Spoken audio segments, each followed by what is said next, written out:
तो इस मूवी के स्टारट में हम दुनिया के अमीर तरीन आदमी स्टीव से मिलते हैं। अमीर होने के साथ साथ स्टीव बूढ़ा और बीमार हो चुका था, उसीलिए अब वो एक ऐसी कंपनी से मीटिंग करने के लिए आया था जो इसका दावा है कि वो किसी भी बूढ़ी इंसान को जवान कर सकते हैं। स्टीव यहाँ आ गए डॉक्टर चैन से मिलता है। जनी ने स्टीव को बताया कि हम एक ऐसे प्रोजेक्ट के ऊपर काम कर रही हैं जिसकी मदद से हम किसी भी बूढ़े इंसान को एक जवान इंसान का जिस्म दे देते हैं कि हम इस बूढ़े इंसान के दिमाग को एक जवान इंसान की बॉडी में ट्रांसप्लांट कर देते हैं तो उसकी वजह से वो दुखनी लाइफ गुजार सकता है। लेकिन ये पूरा काम किसी सर्जरी से नहीं होने वाला था, ये सब काम एक ऑटोमेशन मशीन के जरिए होने वाला था। स्टीव आप डॉक्टर से सवाल करता है, क्या आप लोगों की कंपनी के बारे में ज्यादा लोगों को क्यों नहीं पता?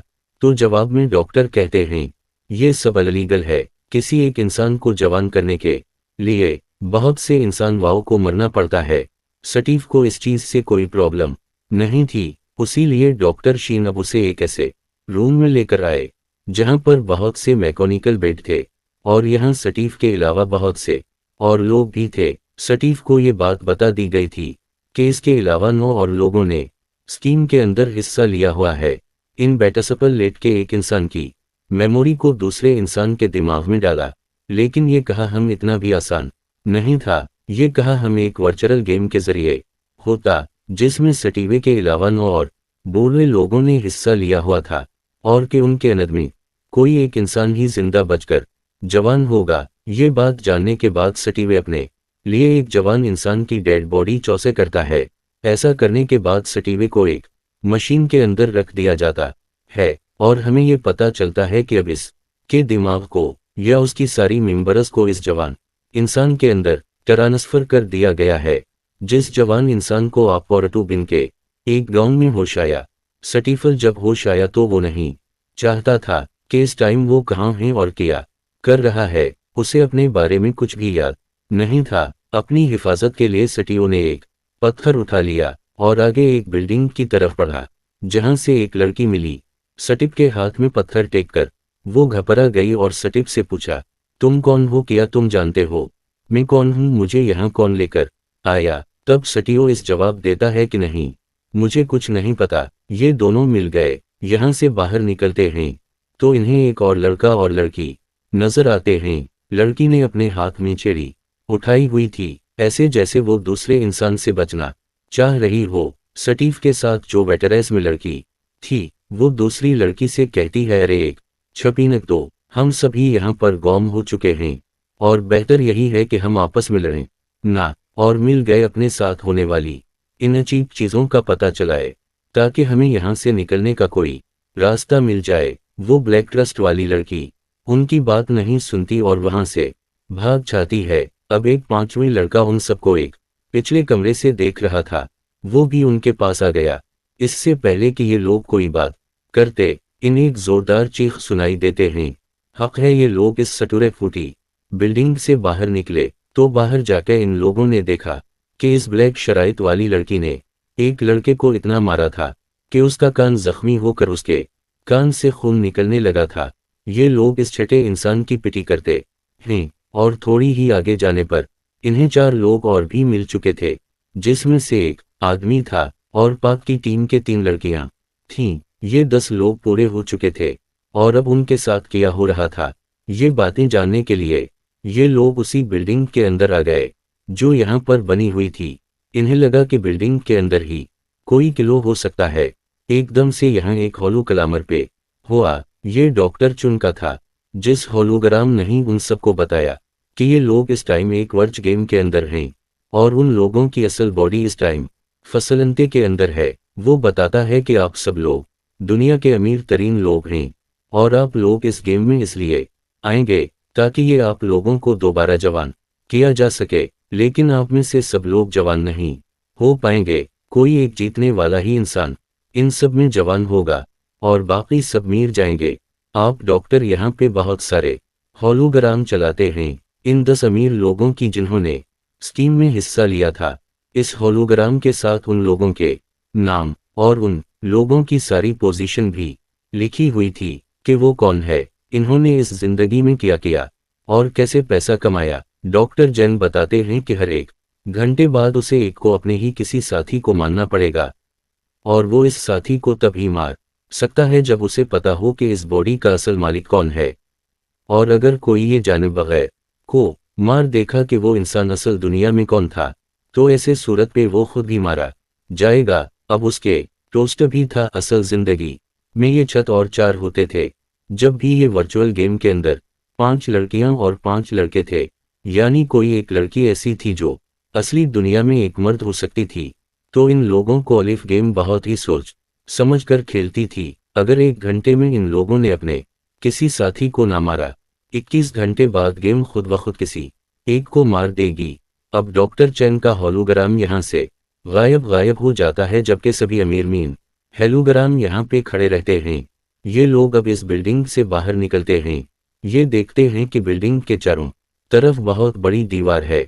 ये लोग इस दीवार को क्रॉस करके दूसरी तरफ जाने का फैसला करते हैं, लेकिन उससे पहले कि ये लोग कुछ भी करते थे, सटीफ यहाँ पर एक इस दीवार की तरफ पंखे थे ही, जिस से इन्हें मालूम होता है कि इस दीवार के चारों तरफ 5 वोल्टेज ग्रेनेड छोड़ा गया है ताकि ये लोग यहाँ से भाग ना सके। अब ये लोग फैसला करते हैं कि ये लोग आपस में किसी को नहीं मारेंगे, चुपचाप 1 घंटा गुजारेंगे और खुद ही गेम ने जिसको मारना होगा इसे मार देगी। यानी इन लोगों ने अपनी जिंदगी के फैसले किस्मत पे छोड़ दिए थे। स्टीवन सबको मशवरा देता है कि हमें एक दूसरे से दूर रहना चाहिए ताकि हम एक दूसरे को मार न सके। स्टीव की बात मानते हुए एक वाइट ड्रेस वाली लड़की चली गई। वो उसे कहते हैं, मैं तुम्हारी साथ लगूंगी लेकिन तुम्हें ज्यादा तंग नहीं करूंगी। ऐसे ही हमने देखा ये लोग दो के ग्रुप में पड़ चुके थे। अब एक ग्रुप में जो 2 लड़कियां थीं, ये लोग आपस में बात करते हैं। ये भी तो हो सकता है कि हम दोनों में से कोई एक असल जिंदगी में आदमी हो। अफ्रीकन लड़की दूसरी लड़की से कई ऐसे सवाल करते हैं जिनके जवाब सिर्फ लड़कियों को ही पता होते। जब इसके सामने वाली लड़की इसे इन सवालों के जवाब नहीं दे पाई तो वो जान गई कि असल में ये एक माइथ है। ये जानकर इसने फौरन इस लड़की को चलाके से ग्रेनेड वाली दीवार पे धक्का दे दिया और ऐसे वो लड़की चलकर मर गई।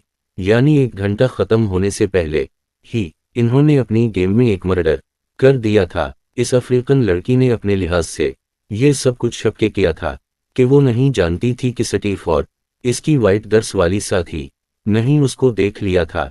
इस लड़की को मारने के बाद अब वो होलोग्राम के पास गई और उसने वहां पे एक होलोग्राम किया। ये लड़का असल में एक बहुत बड़ा इसकी बॉडी सलीकट करते ही वो होलोग्राम वहां से खत्म हो गया। वो अब जैसे ही पीछे देखती है तो यहाँ पर 3-4 लोग और आ चुके थे। यहाँ पर एक आदमी एक लड़की का गिला पकड़कर जबरदस्ती उसे इसकी अदंतियतें जानने की कोशिश करता है और ऐसे इसे फेल होता है कि शायद ये एक पैकेट है जो असल जिंदगी में काफी तन्हा रह गई थी। हालांकि ये बात उसे इस लड़की ने खुद नहीं बताई। वो खुद ही गैसेस करके इस लड़की का मर्डर कर देता है और जल्दी से जाके इस एक्टर वाले होलोग्राम को टच कर देता है। लेकिन अब क्योंकि उसने एक गैस कॉलर गया था, इस वजह से इस लड़की के साथ साथ वो खुद भी मारा गया। ये लोग अब दोबारा पहले की तरह में डोडे हो जाते हैं। सभी को अब अपनी मौत से गलत रहा था। इन्होंने पहले वाले लड़के को देख लिया था कि कैसे किसी गलत इंसान के चौसे करने पे वो खुद भी मारा गया। अब इन लोगों ने दोबारा कहीं फैसला किया कि ये लोग सब कुछ गेम के ऊपर छोड़ देंगे, क्योंकि हम जिसको भी मारेगी वो अपनी किस्मत को कबूल करेगा और मर जाएगा। ये लोग वापस बाहर आ जाते हैं और किसी टेक्निकल खराबी की वजह से हमें पता चलता है कि स्टीव गेमस हो गया। इसकी आंख फकलते के अंदर खलती है। डॉक्टर जैन उसे माफी मांगती है और कहते हैं ये किसी टेक्निकल खराब की वजह से आप गेम से बाहर आ गए हैं, लेकिन कुछ ही देर में आप गेम के अंदर हो गए। स्टीव डॉक्टर्स बाल कहता है कि वो सब सच में हो रहा है। तो डॉक्टर शक कहते हैं जल्दी आपको इसका जवाब मिल जाएगा। और थोड़ी ही देर बाद स्टीव को दोबारा गेम के अंदर होश आता है। पोशानी से पहले वो कुछ बड़बड़ा रहा था जो सुन गए इसकी साथी लड़की इसे मारने के लिए तैयार खड़ी हो गई। शायद उसने अपनी अदंतियत इस लड़की को बताती थी इससे पहले कि वो लड़कियों से मार कर अपना असली चेहरा दिखा देते। स्टीव होश में आ गया और स्टीव ने ये सब भी लिया। स्टीव अपना सुलभ डिफेंस करते हुए वहां से पीछे पीछे मरता रहा, लेकिन अब्बू दर की स्टीव को मारने के लिए आगे आके बढ़ी थी। सीन मीम स्टीव ने अपनी जान बचाने के लिए अपने करीब पड़ी हुई लकड़ी से इस लकड़ी के ऊपर हमला कर दिया, जो लकड़ी इसकी आंख में लग गई और ऐसे गलती से वो लड़की एक गड्ढे में गिरकर मर गए। ये देखकर स्टीव घबरा गया, क्योंकि वो ये नहीं जानता था कि मरने वाली लड़की असली दुनिया में कौन है, और अगर वो सही होलोग्राम यूज ना करता तो खुद भी मर जाता रहता हुआ। तो अब होलोग्राम बने रूम तक फ्लूग्राम टच करते हुए घबरा रहा था, लेकिन उसने बहुत सोच समझकर अब एक्टरास वाला हेरोग्राम टच किया तो इसका अंदाजा बिल्कुल सही निकला और ऐसे इसकी जान बच गई। वो अब इस होलोग्राम वाली रूम से बाहर ही निकल रहा था कि तभी उसे वो अफ्रीकन लड़की नजर आई। इस अफ्रीकन लड़की से कहा, मैं जानता हूं कि तुमने इस लड़की को मारा है और मैं अब तुम्हारे बारे में भी जानता हूं, तो फिक्र न करो, अब अगला नंबर है तुम्हारा ही है। वो भी ये बात करके पीछे मराई था कि इतनी देर में यहाँ आशियानात पे आ गया, जो इस लड़की से लड़ने लगा, ऐसे ही जैसे वो इस लड़के ही असल में अदंतियते जान गया हो। बात करते गए थे, वो एकदम से धक्का देकर बिल्डिंग से नीचे गिरा देता है, जिसके बाद वो महेश आती है। इस लड़के को लग रहा था कि ये अफ्रीकन लड़की असल दुनिया में एक एक्टर है, लेकिन जब उसने होलोग्राम के पास आकर एक तो एक्टर का होलोग्राम गायब हो चुका था, दूसरा लड़का इससे बताता है कि एक्टर को तो स्टीव ने मार दिया। ये सुनकर वो बुरी तरह घबरा गया कि अब वो क्या करेगा, उसे तो कुछ पता नहीं था।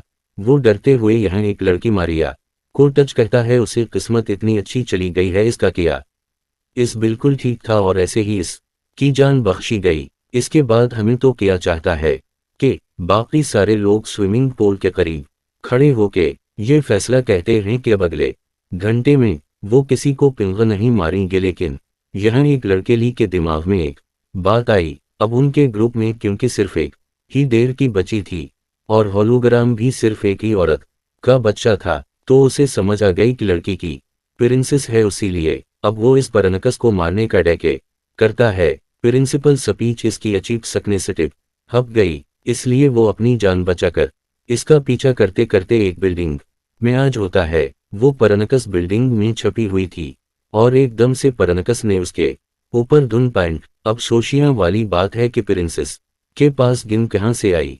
असल में ये परनकस जानती थी कि अगर ये गेम है तो यहाँ पर कोई ना कोई बोनस जरूर होगा, और इस गेम में बोनस थे भी जो बाकी सबने नहीं ढूंढे, सिर्फ उसी ने ढूंढे और इसे ये गिन मिल गई। इससे पहले के लिए परनकस को मार देता, प्रिंसिपल्स इसकी टांग में गोली मार गए। इससे उसका नाम पूछती है, लेकिन मिलर का से कुछ नहीं बताता, उसी लिए अपन से स्टीवे को बाहर नहीं करनी चाहती है। कहीं ना कहीं इन्हें स्टीव की अदंतियतें पता चल चुकी थी। स्टीव ने यहाँ पे 2 लोगों की जान बचाई थी और ऐसे इन्हें पता चल गया था कि असल जिंदगी में वो एक अच्छा इंसान है और किसी बड़ी पोस्ट पे है। इसके यहाँ से जाते ही वो लड़का जिसके ऊपर परनकस ने गोली चलाई थी और इस बिल्डिंग की छत से कूदकर अपनी जान दे देता है। यहाँ परनकस जो स्टीफू तक पहुंचता चाह रही थी, एकदम से इसके ऊपर पीछे से किसी दूसरे लड़के ने हमला कर दिया। इसने प्रिंसेस के हाथ से परनकस की गंजीन ली, लेकिन मालूम हवा के इस गन में सिर्फ एक ही गोली थी। इस जॉब नीचे बैठी हुई थी। इसके डर से एक मुखी का फायदा उठाते हुए वो अपने पास पड़े हुए एक रड से इस लड़की के ऊपर हमला करके अपनी जान बचाते हैं। वो लड़का अभी मना नहीं था, बस जख्मी हुआ था। इसके चीखने की आवाज सुनकर स्टीव और गेम में मौजूद आखिरी लड़का, जो कि एक फाइटर है, वो भी यहाँ लग गया। स्टीव अपनी जान बचाने के लिए जल्दी से जमीन पे पड़ी हुई गिन उठा के इस लड़की के ऊपर पॉइंट कर देता है, लेकिन गिन में तो गोलियां हैं ही नहीं। ये देखकर वो हंसने लगा। ने परनसे से कहा, चलो एक डील कहते हैं, हम इन दोनों को मार देते हैं और फिर एक गेम खुद ही चूज कर लेगा कि हम दोनों में से किसको जिंदा रहना है। कि सुन के स्टीफर्ड ने किया और वहां से भागने लगा। वो लड़का भी अब स्टीवे का पीछा कर रहा था। तनगा कर स्टीव उसे बचने के लिए गिन को स्विमिंग पूल में फेंक देता है और फिर वही गरीब पड़ी हुई एक टूटी हुई बोतल के जरिए इसे जगमा देते हुए मार डालता है।